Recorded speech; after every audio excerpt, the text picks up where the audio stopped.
après-midi, bienvenue à cette séance de travail où nous allons essentiellement parler pour ceci, des portiques isostatiques dans le cas des applications. Donc au cours de ce travail, nous allons déterminer les efforts internes, n'est-ce pas? Et par la suite, nous allons tracer le diagramme de ces efforts internes. Ça concerne bien sûr RDM, je suis le docteur Samuel. Donc nous avons le portique isostatique, calcul des efforts internes et diagramme. Application. Alors on va considérer le portique ci-contre. Sur ce portique, nous avons une charge uniformément répartie, charge de forme rectangulaire, dont la valeur par mètre linéaire vaut 1 kN. Alors, comme nous l'avions dit, le portique est un ensemble d'éléments associés, d'éléments verticaux, ici c'est AB et CD. Nous avions dit, on peut appeler ça poteau. Et l'élément horizontaux, ici BC, qui est appelé travers. Alors, le problème revient donc ici à déterminer d'abord le degré d'hyperstaticité, puis de conclure. Ensuite, de déterminer les réactions aux appuis en A et D, c'est-à-dire en A et D, de tracer donc le diagramme des efforts internes. Alors, nous allons très rapidement passer à la solution.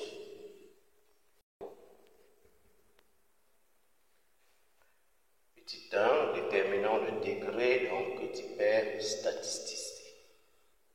Degré d'hyperstaticité. Comme nous l'avions présenté dans le cours, le degré d'hyperstaticité est déterminé à l'aide de la relation. Dans ce cadre, D égale 3C moins petit a moins 2S. On avait dit que 3 représentait le nombre de contours. Donc ici, nous avons un seul contour, ce qui veut dire que C est égal à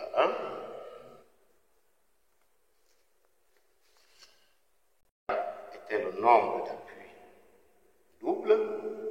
Nous n'avons qu'un seul appui double ici. Donc petit a égale à 1.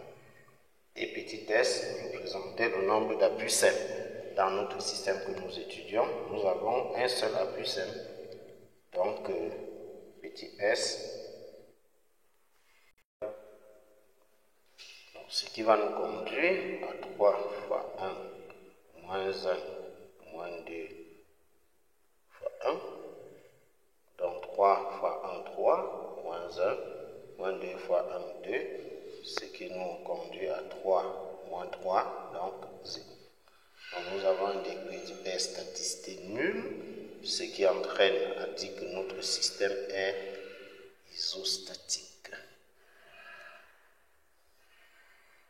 Système isostatique. Voilà pour la première question. La réponse de la deuxième question est les réactions aux appuis. Donc nous allons directement écrire réaction aux appuis.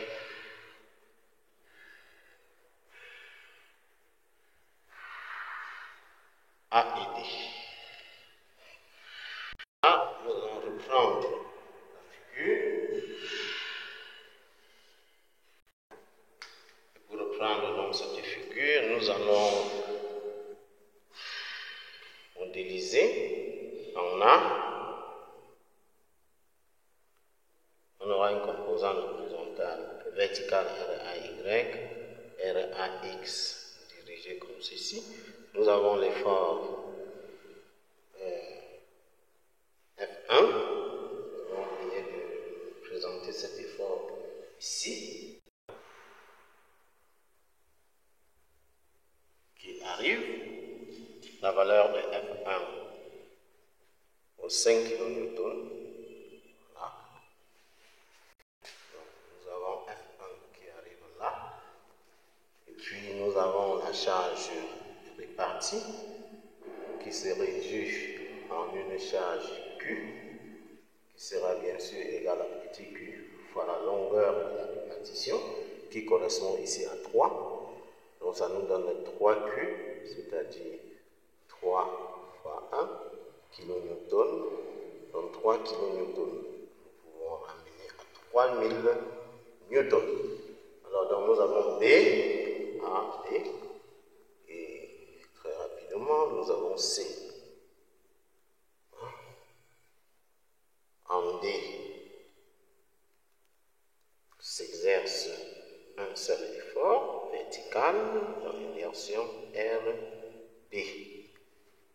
Alors, nous avons appliqué la condition d'équilibre, la relation fondamentale de la statique.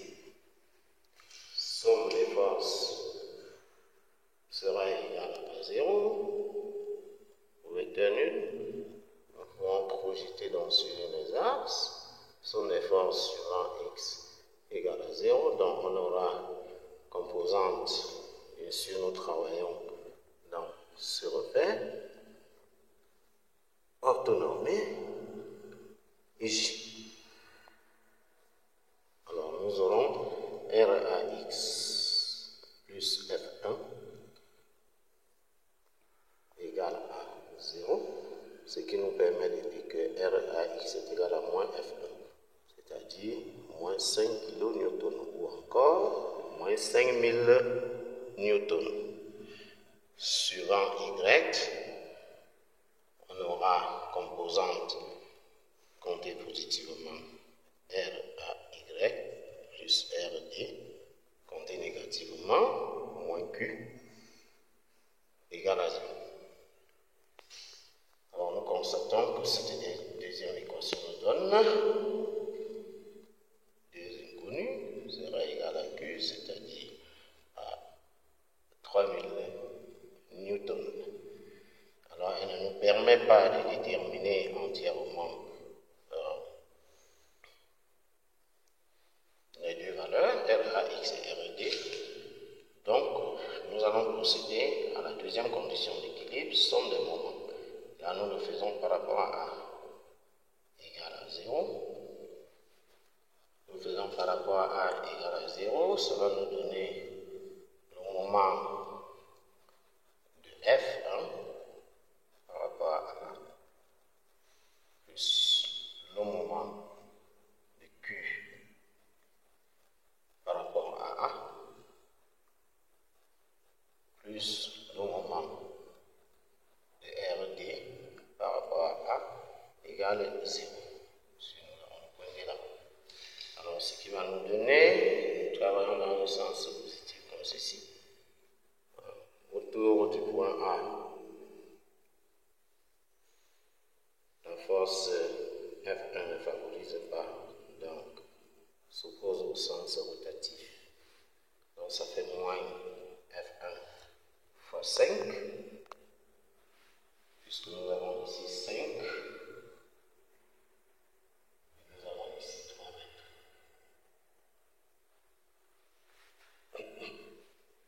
Donc par rapport au point A, ça nous fait 5, et maintenant l'on autour de A, Q également suppose la rotation. Donc ça fait moins Q fois la distance, le bras de levier, là, là. Donc cette distance-ci qui correspond au point d'application qui correspond à la distance entre B et le point d'application de Q. Bien évidemment que Q va s'appliquer au milieu de la charge rectangulaire. Ça veut dire que cette charge ici, va s'appliquer, résultant va s'appliquer au milieu, c'est-à-dire 1,5 plus 1, donc 2,5.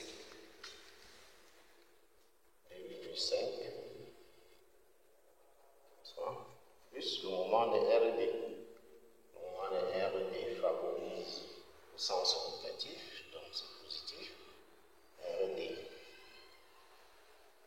Bon, RD, lui, son bras de levier par rapport au point A correspond à BC, c'est-à-dire à 5. C'est ce qui va nous permettre de trouver rapidement RD égale F1, non moins monter positivement, plus Q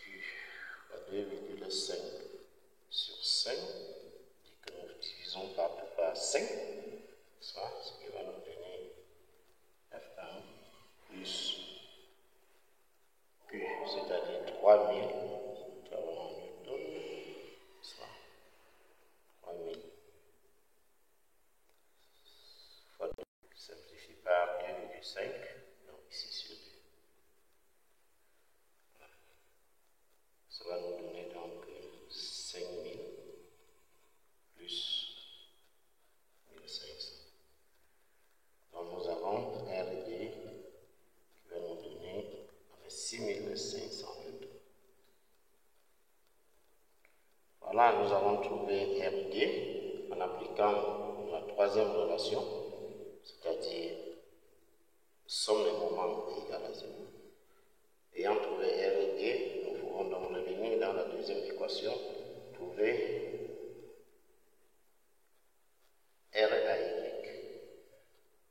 Dans la deuxième relation, on donne R à Y égale Q moins R. Nous donner Q, c'est 3000 moins 6500, ce qui va nous donner moins 3500 newtons. Voilà, nous avons R à Y égale moins 3500 newtons. Ici, déterminer les réactions aux appuis en A et D. Alors, pour déterminer complètement en A, on peut donc calculer RA égale racine carrée de RAX plus RAY. Racine carrée de RAX au carré plus RAY au carré. Donc, ce qui va nous donner en termes de détermination totale moins 5000 au carré plus moins 3500 au carré. Bon, je pense que là, tout le monde peut faire l'application numérique. Alors, donc, nous passons directement à la troisième question. Ça consiste à déterminer les efforts internes. Alors, la détermination des efforts internes, nous allons appliquer la méthode de coupure. Et si nous allons commencer par, on va dire le poteau AB. Commençons par le poteau AB. Nous effectuons la première coupure entre X, dans la première section, méthode de section, entre 0 et 5, c'est-à-dire en réalisant donc cette coupure.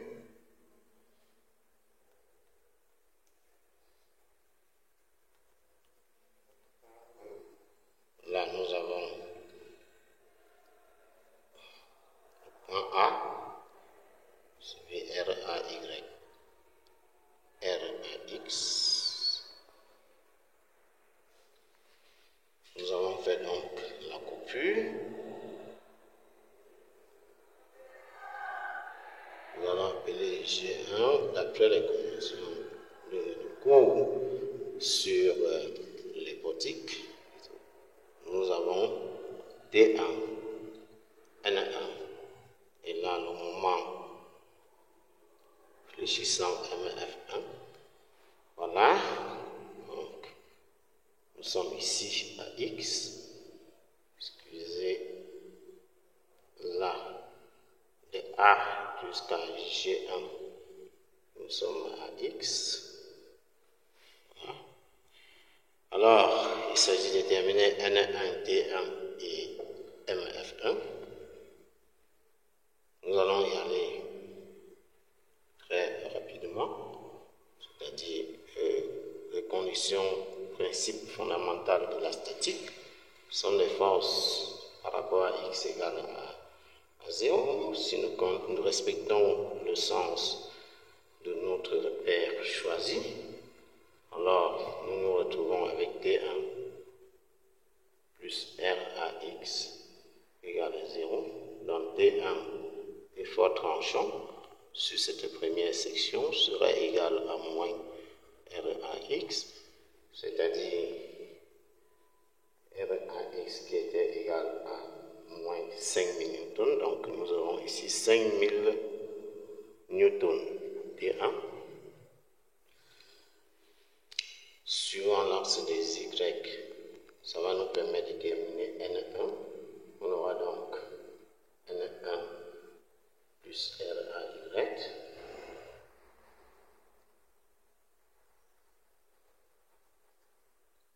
égale 0, ce qui va nous donner N1 égale moins RAY, c'est-à-dire moins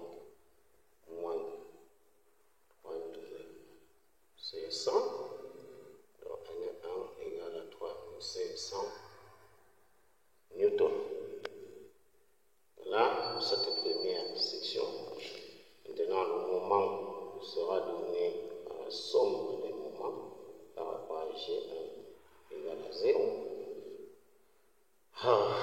Nous avons RA, moment de RAX par rapport à G1, le moment de RAY sera nul, puisque l'action passe là. Voilà. Et puis, nous aurons le moment fléchissant en lui-même égal à 0. Donc, nous avons MF1 qui est égal à l'opposé du moment de RAX par rapport à G1. C'est-à-dire moins RAX qui va multiplier le bras de l'évier qui n'est autre chose que X, le bras de l'évier de RAX par rapport à G1 qui n'est autre chose que X. Voilà, très bien. Donc le moment de F1 sera égal à moins RAX, c'est-à-dire 5000.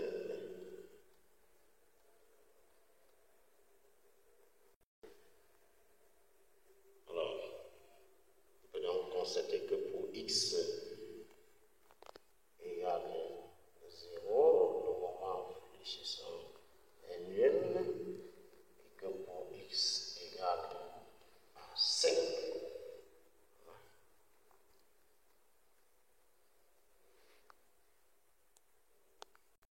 sera égal à 5 fois 5000, c'est-à-dire 25000 newtons mètres.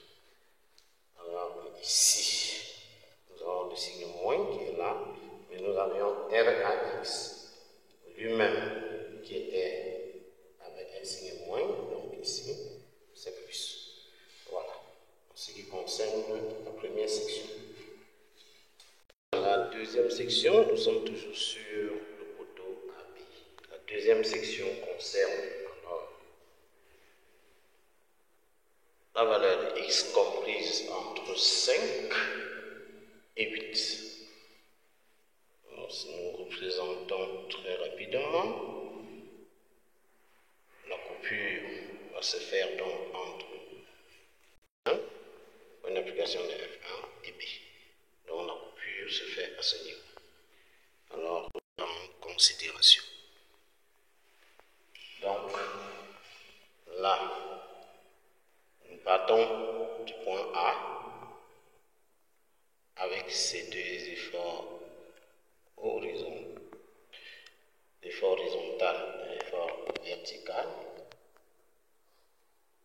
Nous avons F1 qui arrive et nous faisons la coupure au point J2. Donc, comme tout à l'heure, nous aurons N2 et l'effort tranchant T2. Nous aurons le moment fléchissant MF2. Nous travaillons toujours dans le repère IJ. Maintenant le sens rotatif positif comme ceci. Alors, ce qui va nous conduire à la somme des forces suivant l'axe des X égale à 0. Donc, nous avons RAX, RAY et T2. On a T2 plus F1 plus RAX égale 0. Donc nous avons T2 égale moins F1 moins RAX, c'est-à-dire moins 5000 moins 5000. Donc, moins fois moins plus, ça va nous donner 0 newton. Voilà. Donc, entre 5 et 8, l'effort tranchant est nul. Alors, suivant l'axe des Y, nous allons obtenir la normale, l'effort normal. Alors, on aura R à Y plus N2 égale 0, ce qui nous confère N2 égale moins R à Y, c'est-à-dire moins 3500, qui est de la valeur R à Y. Donc, N2 sera égal à 3500 newtons pour cette section. Il manque donc le moment. Fléchissons. Nous appliquons somme des moments par rapport à G2 ici. Alors, égal à 0.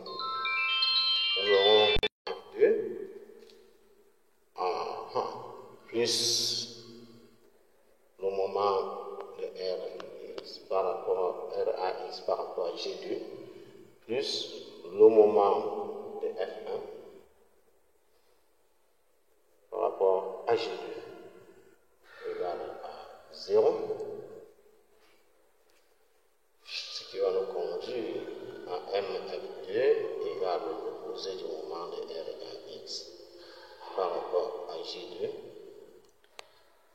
Donc, moment de F1 par rapport à G2, ce qui nous conduit très rapidement à moins RAX lui-même, dans le bras de levier, RAX par rapport à G2, ce bras de levier correspond à X,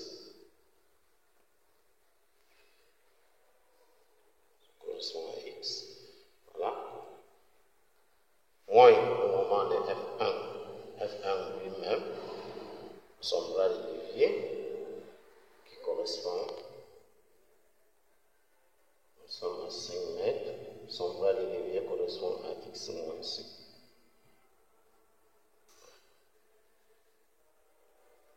Ce qui nous conduit à moins RAX. RAX lui-même c'est moins 5000 fois X moins F1. X plus F1 fois 5.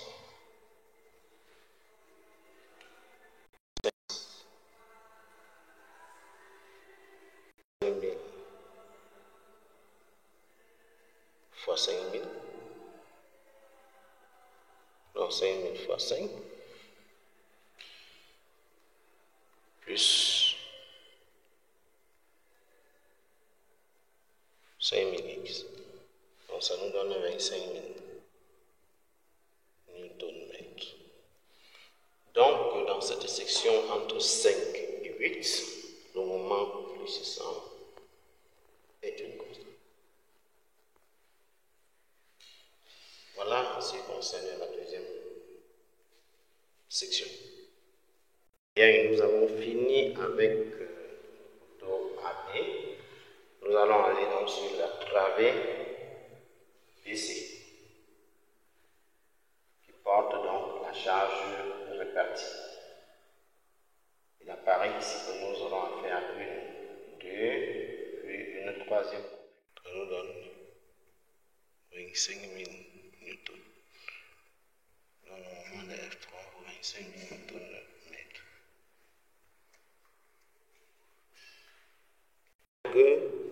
Pour trouver le moment fléchissant, nous allons appliquer la deuxième condition d'équilibre d'un solide.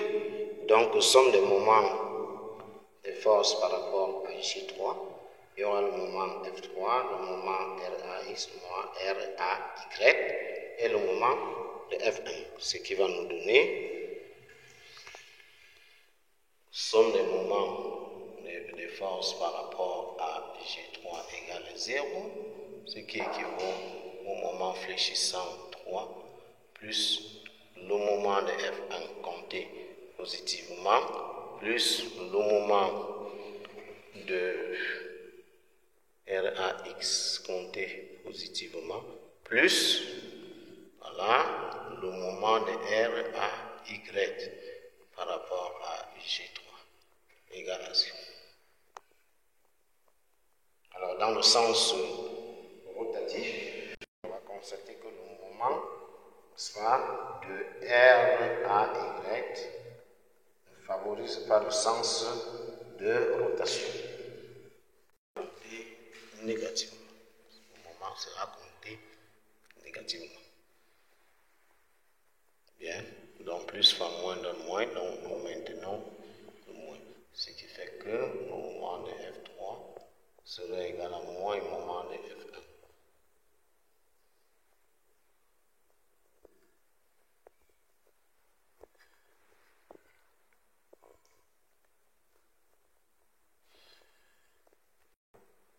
Moment de RAX.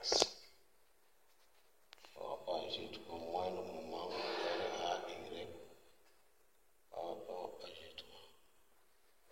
Alors celui-ci, moins F1, bras de levier. Bras de levier F1 2 fois 3 moins RAY, RAX ici serait égal.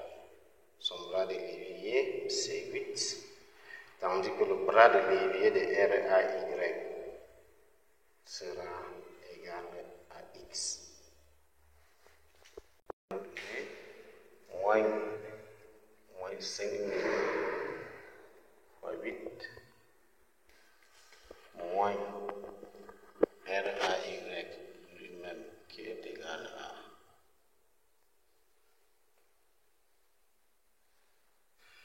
300 fois X. Donc ce qui va nous donner le moment de F3 égale, ceci serait 40 000 moins 5000 fois 3, voilà, moins 3500X.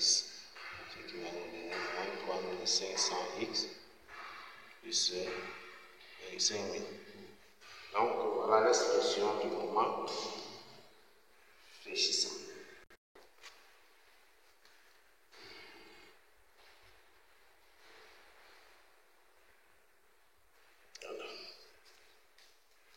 Donc voilà son expression et pour X, nous étions entre l'intervalle de 0 ici, c'est entre 0 et 1. Donc pour X est égal à 0, au moment fléchissant F3 sera égal à 25 000 Nm. Et pour X égal à 1, au moment fléchissant F3 sera égal à 25 000 moins 3500, on donne 21 500 Nm. Cette première équation. Alors nous allons prendre maintenant la charge répartie. Faire la coupure à l'intérieur de la charge répartie.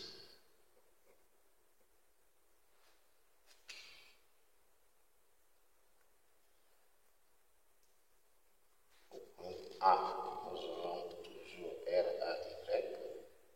Au point B, nous aurons toujours RAX. Nous aurons F1 qui arrive. Voilà. Nous aurons la charge Q1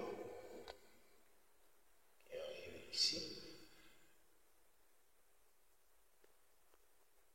Ce sera X par rapport à G4.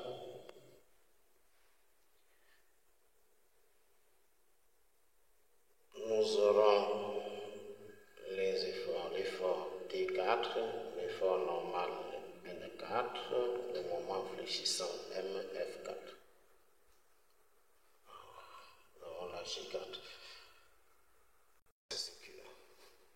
somme des forces égale à 0 suivant l'axe x. Partons RAX plus F1 plus N4 égale N4 fois de plus égale moins RAX moins F1, c'est-à-dire que N4 sera égal à moins 5000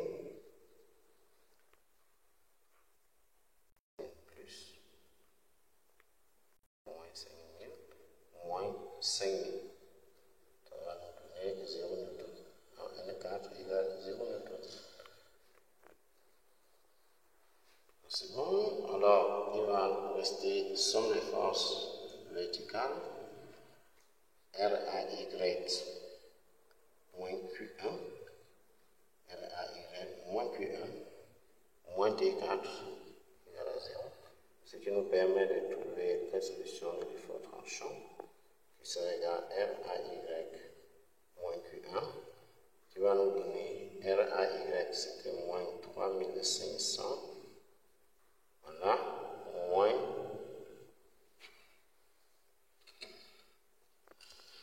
Q1 étant la force répartie ici, c'est-à-dire ça sera petit q. Q1 sera lui égal à petit q fois cette longueur. Donc cette longueur L sera égale à moins celle-ci qui vaut 1 mètre. Donc ce sera x moins 1.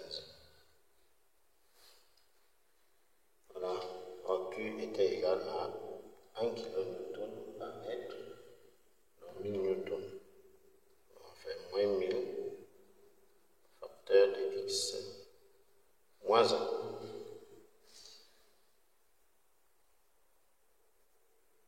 Sera égal à moins 2500 moins 1000x. Parce que moins 1500, ça nous donne donc moins 2500. Donc voilà la solution de T4. Entre 1 et 4. Ici, son x coincé entre 1 et 4. Nous pouvons donc constater que l'effort tranchant varie linéairement. Donc pour x égale à 1, l'effort tranchant égale moins 2500 moins 1000 fois 1, ça nous donne moins 3500 newtons. Tandis que pour x égale à 4, l'effort tranchant donne moins 2500 moins 1000 fois 4. 1000 fois 4, ça fait 4000. Moins 2500, ça fait donc moins 6500 newtons. Donc l'effort tranchant varie linéairement dans ce pays. Alors il va nous rester le moment infléchissant. On applique la deuxième condition. Somme des moments par rapport à G4 sera égal à 0. On va donc le moment F4 lui-même compter positivement. Alors, dans ce sens, il y aura le moment de Q qui sera compté positivement. Donc, plus Q1 qui correspond à L sur 2.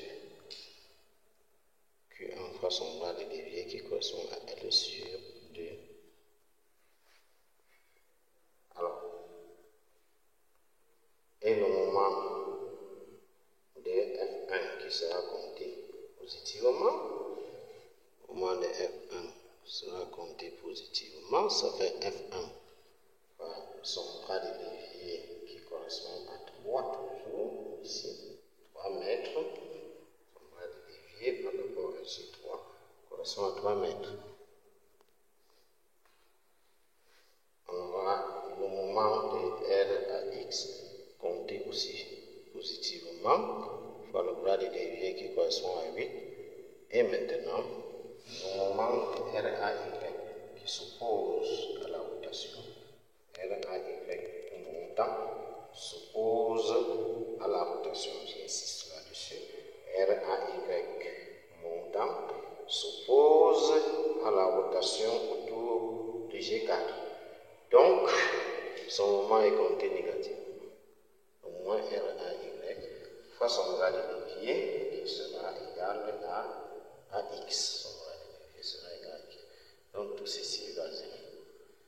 Le moment F4 sera donc égal à Q1, à moins Q1, L sur 2, L, nous avons vu que L était X moins 1, voilà, ça va donc donner moins Q,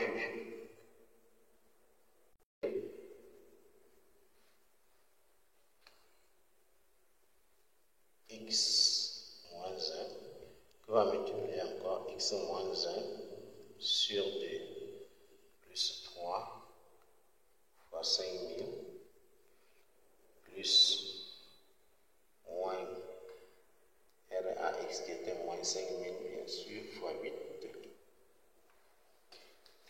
moins RAY, ça va nous donner alors comme ça, 3500X.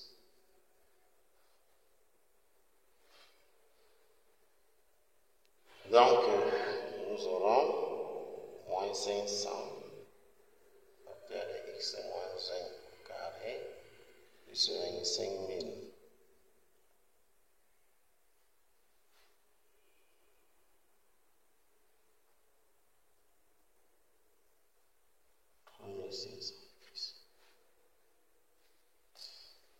Voilà le F4.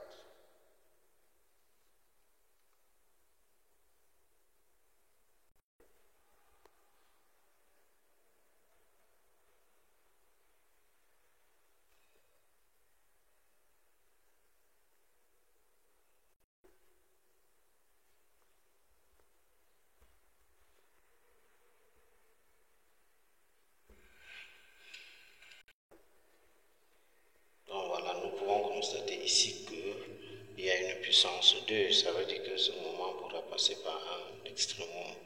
Alors pour trouver l'extrémum, on doit dériver le moment F4 par rapport à X. Donc le dériver par rapport à X, ça va nous donner moins 3500, moins 1000, X moins 1. Ceci doit s'annuler. Ça ne peut s'annuler que si j'ai moins 3500 plus moins fois moins 1000 moins 1000x égale 0. C'est-à-dire qu'on a moins 2500 égale à 1000x. En faisant la simplification utile, x sera égal à moins 2,5. Donc l'extrémum sera égal à moins 2,5.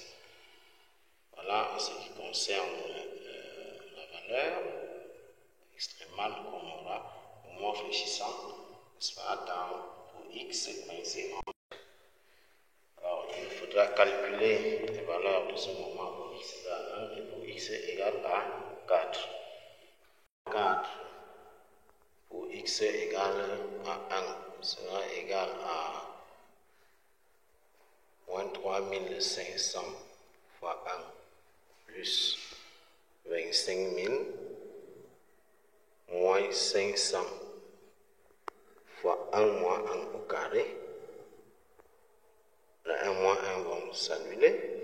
Donc ce qui va nous donner 25 000 moins 3500, 21 500 newton mètres. Et maintenant, le moment fléchissant 4 pour x égale à 4 va donner moins 3500 fois 4 plus 25 000 moins 5 500 autant pour moi fois 4 moins 1 au carré. Là, en faisant l'application numérique devrait se retrouver à 25 000 moins 4, 0. 4, 0, je retiens 2. 4, 12, 14. Donc moins 14 000 moins 500 fois 9. 4 moins 3 moins 50. C'est 3 au carré 9. Donc ici 14 000 moins 25. Il devrait rester 25 000 moins 14. 5 moins 4. Il devrait rester 11 000 francs. Si c'est en francs, ça devrait aller vite. Donc 11 000. Voilà, moins 4 fois 9. 45. Moins 4 500. Ça fait donc 6 500.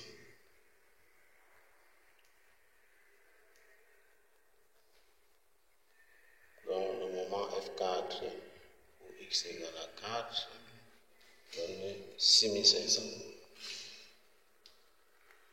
Newton mètre. Nous allons donc calculer la valeur de F4 pour l'extrémum qui était à moins 2,5.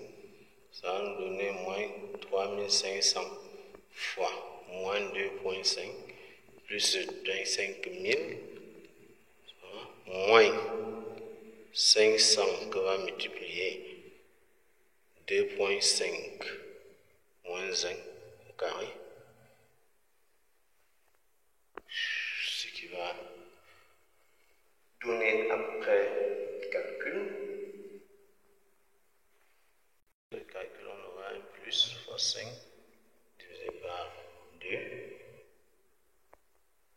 Donc ça va nous donner 25 000. Nous reproduisons 25 000 plus 8 750 et le résultat de ceci. Et voilà, moins 500 fois moins 3,5 au carré. Donc ça va nous donner F4 pour x égale moins 2,5.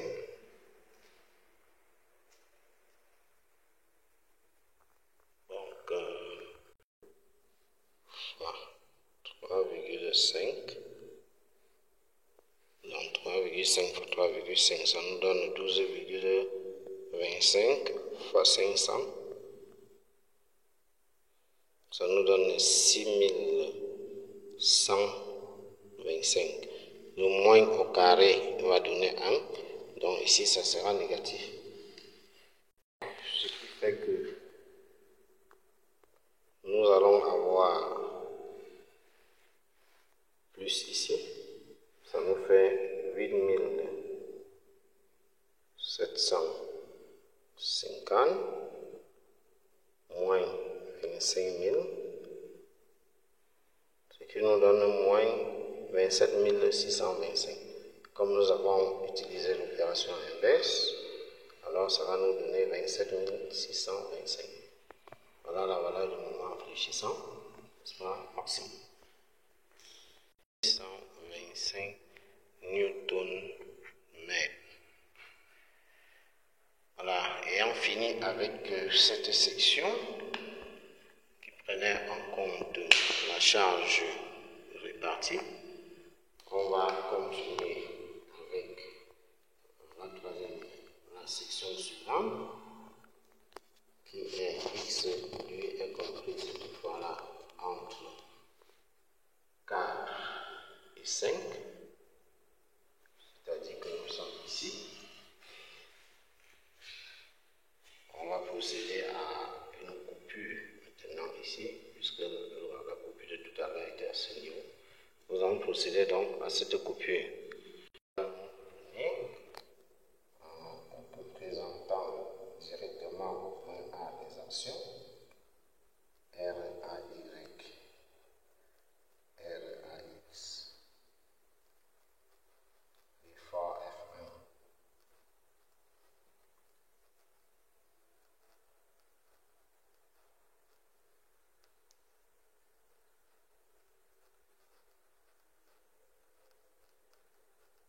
c'est au-delà de la charge uniformément répartie que la coupure va se passer. Donc, on va regarder notre coupure ici. On va D5, N5, point G5, et on aura la charge Q. Voilà. La charge Q qui sera égale à 3 fois petit q. Donc ça fait 3kn. C'est bien sûr 3000 si nous exprimons en newton. 3000 newtons. Donc très rapidement, maintenant somme de fx égale à 0. Ça va nous donner n5 plus f1 plus r à x égale à 0. Donc n5 sera égal à moins f1 moins r à x. Ce qui va nous donner moins 5000. Moins 5000. N5 sera égal à 0. Une fois de plus. Et somme de fy égale à 0. Nous donner r à y. Moins q. Moins d5. Ce qui permet de dire que d5 sera égal à r à y moins q. C'est-à-dire moins 3500 moins 3000. Donc, on va voir moins 3500 moins 3000, ça nous donne moins 6500. Donc, T5 est égal à moins 6500 newtons. Il manque le moment M5, MF5. De G5, somme des moments par rapport à G5 égale à 0, équivaut à moment de F1 par rapport à G5 plus le moment de R à X par rapport à G5 plus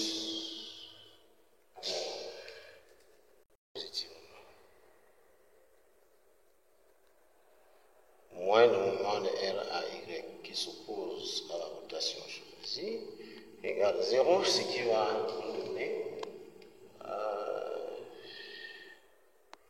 nous avons F5 lui-même, moment fléchissant 5.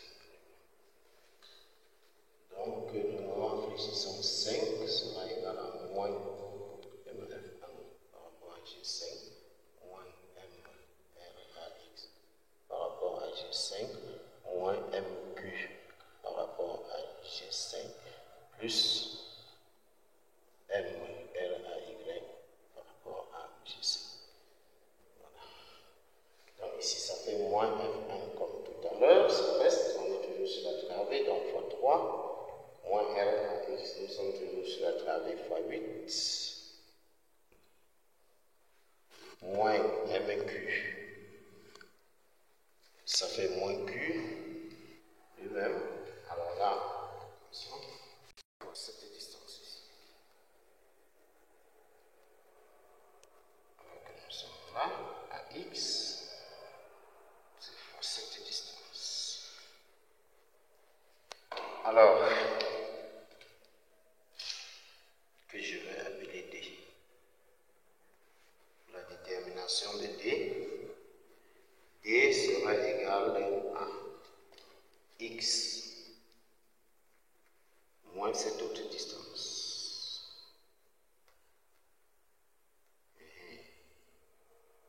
Cette autre distance, c'est 1 mètre plus, nous sommes à 3 mètres, donc plus 3 sur 2, ça fait 2,5. 3 sur 2 égale 1,5 plus 1, ça fait 2,5. Donc, Q c'est moins 5.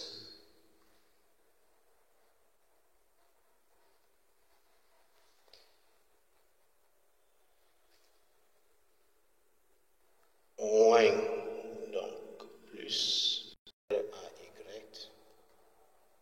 fois X. Plus RY.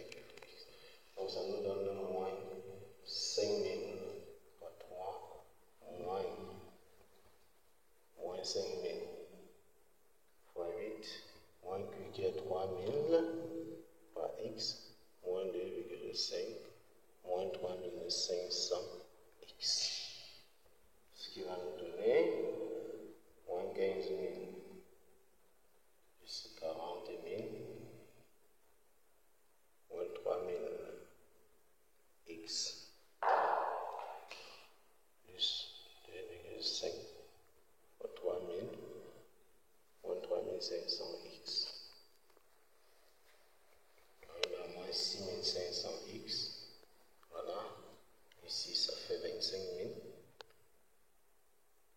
plus 7 000.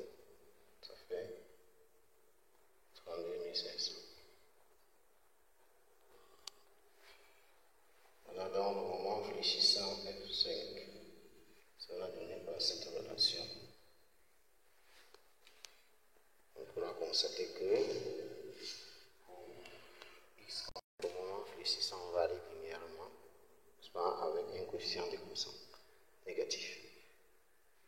Donc, pour X égale donc 4, 5600 fois 4 plus 32 500, ça va nous donner fois 4,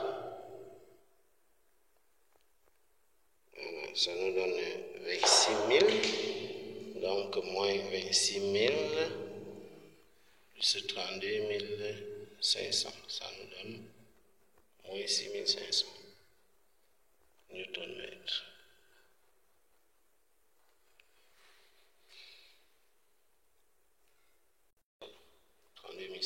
Moins 26 000. Maintenant, au moment de F5, quand X sera égal à 5, égale 5 plus 32 500. Donc, quand nous calculons 6500, 5, nous donne 32 500. Donc, ça donne moins 32 500 plus 32 500, ce qui va nous donner 0 Newton-mètre. Voilà les valeurs. Alors, ayant terminé avec le travail en PC, il va nous rester le poteau. Nous sommes maintenant sur le poteau CD. Alors, sur le poteau CD, comme ceci, nous allons représenter les efforts intérieurs. Donc, si nous avons réalisé notre coupure, voilà, en G6, on aura l'effort tranchant 6, la normale N6, et le moment fléchissant viendra comme ça, c'est 4, puisque nous sommes du côté droit.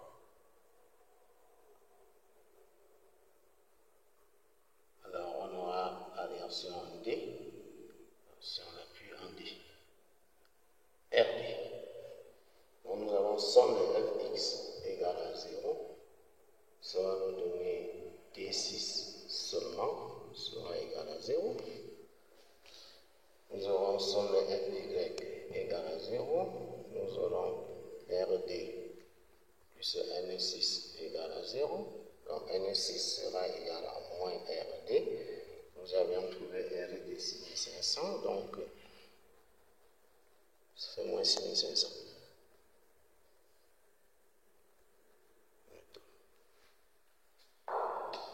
Bon, maintenant, somme le moment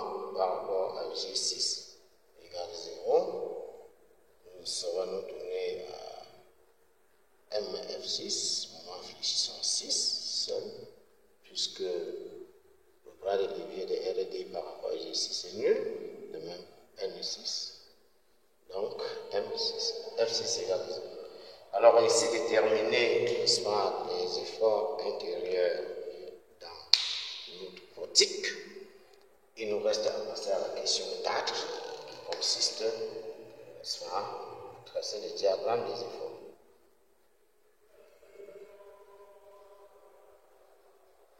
Alors nous allons procéder par étapes. Nous allons commencer par le diagramme de l'effort normal. Commençons par le diagramme des normaux.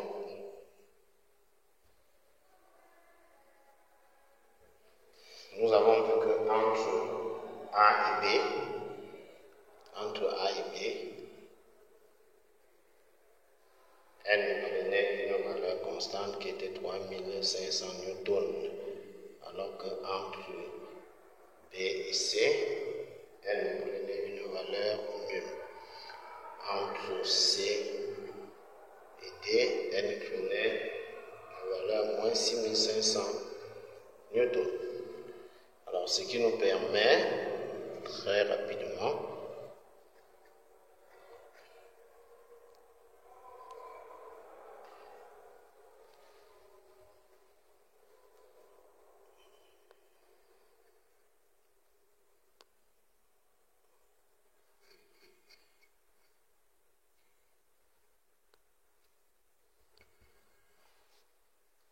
entre A et B. Elle prenait la valeur de 3500 et alors qu'elle prenait la valeur nulle ici, entre C et D, moins 6500. Représentons cela comme ceci, point A ici.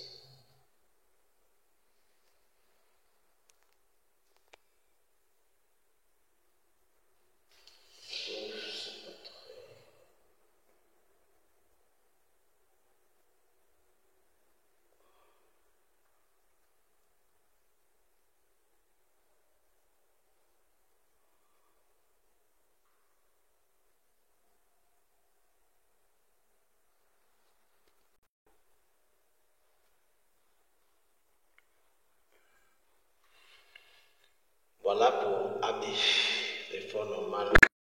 Donc on dit que c'était nul ici. Quand même que c'est nul. Entre C et D, ça prenait une valeur négative.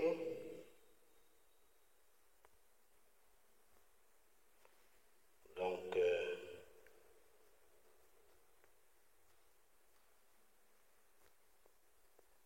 nous choisissons de le représenter ici.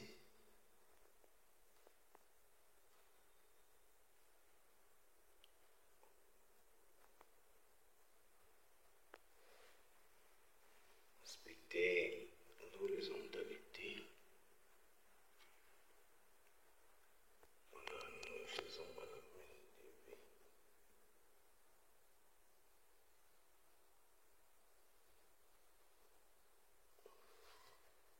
Voilà, donc nous sommes ici à moins 6500 newtons. Alors ici nous sommes à 3500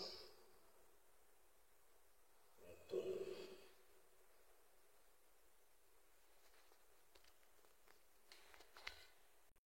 Positivement et ici compter négativement. Donc voilà le diagramme des efforts normaux. Après ça, nous allons passer au diagramme des efforts tranchants. Donc en B,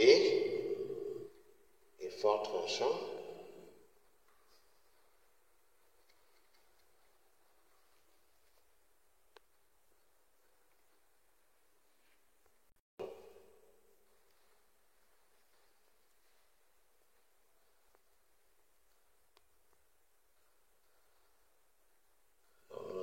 respecter compte tenu de l'espace qui nous lie. On peut respecter effectivement les longueurs, de nos éléments. On va rapetisser un peu.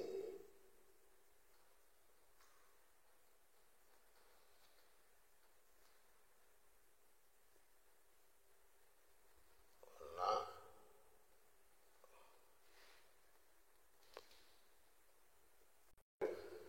Entre jusqu'à arriver l'effort F1. L'effort tranchant était une constante.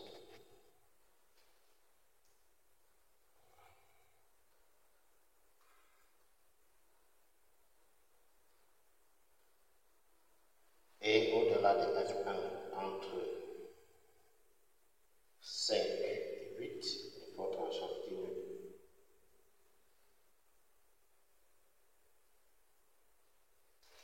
Ceci est positif.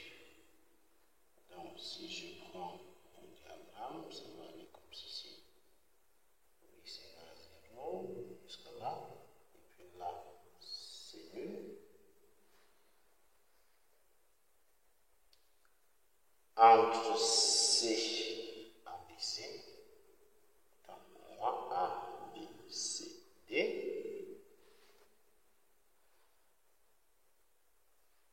de 0 à 1, l'effort tranchant était également une constante.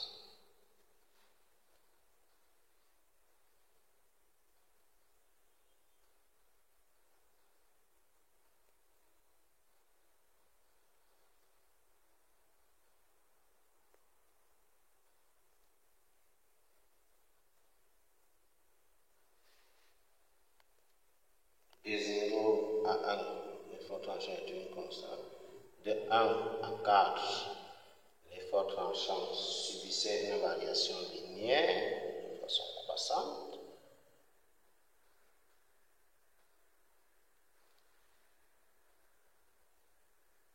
C'est ça.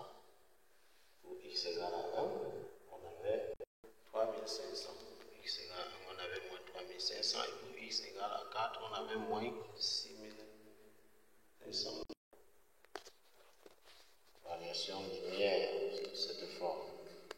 Et puis, entre 4 et 5, l'effort tranchant restait une constante.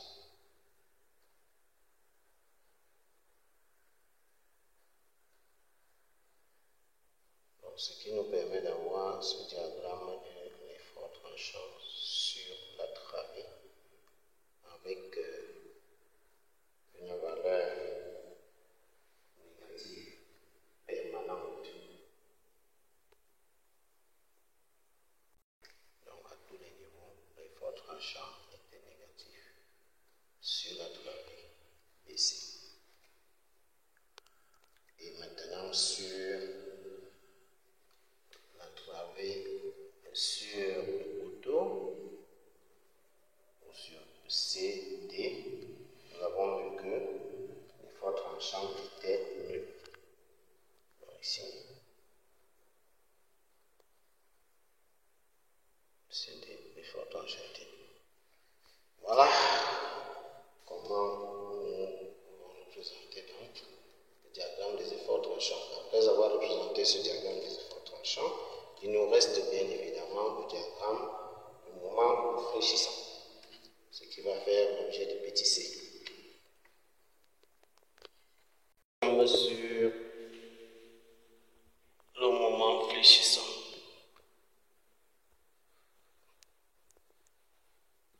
Le moment fléchissant. Alors, ici, nous allons reprendre très rapidement la structure de notre cortex.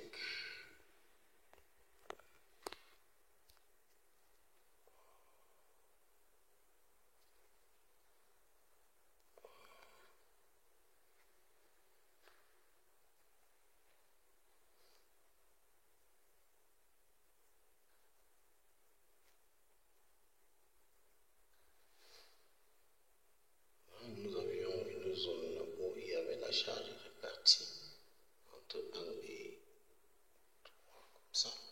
Donc il y avait la zone partie donc A, B, C, D.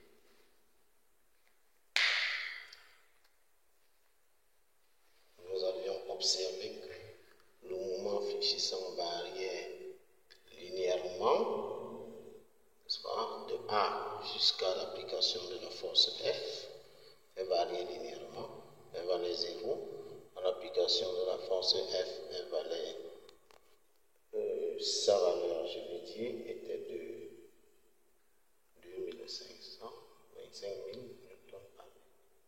Donc, cette variation linéaire,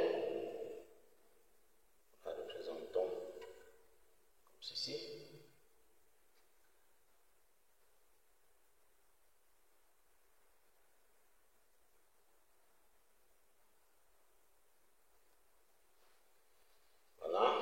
Et elle était constante entre 5 et 8. Elle était constante entre 5 et 8.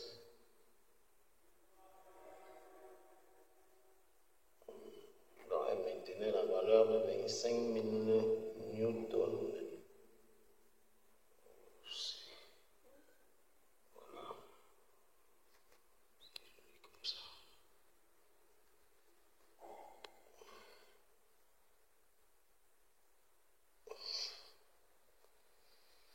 Bien, maintenant entre 0 et 1 mètre également, il y avait une décroissance. Ça variait entre 0 et 1 mètre. Le moment fléchissant variait entre 25 000 et 21 500. 25 000 et 21 500. Donc elle évoluait de façon linéaire et décroissante. Alors, nous avons vu que entre 1 et 3, le moment fléchissant avait son extrémum à x égale à moins 2,5. Or, moins 2,5 est une valeur négative, donc n'appartient pas à la portion étudiée. Cependant, l'évolution de l'allure de la courbe, puisque c'était une parabole, montre que en C, le moment fléchissant était nul. Et que en x égale à 3, le moment fléchissant prenait une certaine valeur. Donc, nous allons avoir ici, compte tenu du fait que l'extrémum est à moins 2,5, nous allons avoir ici une parabole qui s'annule progressivement jusqu'à C. Une parabole et non plus une droite qui s'annule progressivement jusqu'à C. Donc nous allons commencer à représenter avec noir, nous allons continuer dans le mouvement fléchissant. Voilà, sur la travée, c'est représenté comme ceci.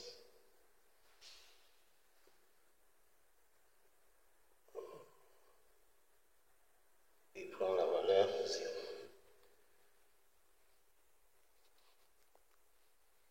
Et CD, au moment fléchissant, était nul. Au moment F6 était nul. Sur CD, c'était 0. On peut donc mettre le positif et le positif. Voilà. Voilà l'objectif de ce travail dès le départ, comme nous l'avions signalé, était de tracer des efforts, le diagramme des efforts internes sur un portique, dans le cas d'un portique isostatique. Nous avions donc commencé par montrer, calculer le décret d'hyperstaticité qui nous a montré qu'effectivement le portique était isostatique après avoir déterminé les efforts internes, donc effort normal, effort tranchant et mouvement fléchissant, nous avons donc présenté le diagramme de ces différents efforts. Alors, l'objectif ayant été atteint, nous pensons que les auditeurs de cette vidéo vont être satisfaits. Alors, si vous êtes satisfaits, rendez-vous dans la prochaine vidéo qui va concerner, n'est-ce pas, l'utilisation des 3 mots.